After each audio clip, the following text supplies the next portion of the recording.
রাজ্য সরকার বারবার চাইছে আইএসএফ ঘরে ঢুকে যাক। সেই জন্য আজকে কলকাতা হাইকোর্টে রাজ্য সরকারের পক্ষ থেকে অ্যাডভোকেট জেনারেল বারবার বলছিলেন যে ফাউন্ডেশন ডে তথা অধিকার দিবসটা যেন ইনডোরে হোক, যে কোনো ইনডোর চাইলে সেখানে দিয়ে দেবে। আরে ভাই, আমরা মানুষের অধিকার নিয়ে অধিকার সমাবেশ করছি। কিসের অধিকার? যেভাবে কেন্দ্র সরকার কালা বিল অ্যামেন্ডমেন্ট আছে, ওয়াকাফ সম্পত্তি দখল করে নেওয়ার চেষ্টা করছে, কেন্দ্র সরকারের এই অ্যামেন্ডমেন্টের বিরুদ্ধে আমরা অধিকার সমাবেশ করছি। আদিবাসীদের জল জমি জঙ্গলের স্বাভাবিক অধিকার কেড়ে নেওয়ার চেষ্টা করছে কেন্দ্র সরকার, তার বিরুদ্ধে বলছি আমরা। নিত্য প্রয়োজনীয় জিনিসের দাম বেড়ে যাচ্ছে, সেইগুলোকে কমানোর কথার জন্য অধিকার সমাবেশ ছিল। জাতভিত্তিক জনগণনার জন্য অধিকার সমাবেশ ছিল। যেভাবে বিভিন্ন রাজ্যে মুসলমান হওয়ার জন্য, দলিত হওয়ার জন্য, আদিবাসী হওয়ার জন্য পিটিয়ে মেরে দিচ্ছে, তার বিরুদ্ধে, মহিলাদের উপরে যে অত্যাচার চলছে তার বিরুদ্ধে আমরা এখানে সেগুলো বন্ধের জন্য অধিকার সমাবেশ ডেকেছিলাম।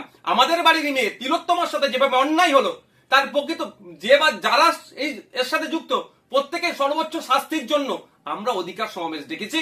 আমরা মাদ্রাসা সহ শিক্ষা প্রতিষ্ঠানের শিক্ষক নাই, শিক্ষক শূন্য অবস্থা শিক্ষা প্রতিষ্ঠানগুলো চলছে, ফলে বুনিয়াদী শিক্ষা ধ্বংস হয়ে যাচ্ছে। শিক্ষক নিয়োগের জন্য অধিকার সমাবেশ দেখেছি। এতে রাজ্য সরকারের কষ্ট হচ্ছে, ব্যথা উঠছে, সেই জন্য বারবার চেষ্টা করছে আমাদেরকে ঘরের মধ্যে ঢুকিয়ে দেওয়ার জন্য। আজকে কলকাতা হাইকোর্টে আমাদের পক্ষ থেকে যিনি আইনজীবী ছিলেন শামীম ফিরদৌস সাহেব, সম্মানীয় বিচারপতিকে এই বিষয়গুলো তুলে ধরেছেন এবং বিচারপতির আমাদের পক্ষেই আমি মনে করছি রায় এসেছে। রাজ্য সরকারের মুখ পুড়েছে, এদিকে দিয়ে আমাদের সমাবেশকে আটকাতে পারলো না। আমাদের ওখানেই শহীদ মিনার চত্বরে বেলা 12টা থেকে আগামীকাল সমাবেশ হচ্ছে, সেটা কলকাতা হাইকোর্টের রায়কে মান্যতা দিয়ে আমরা করব।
ভিডিও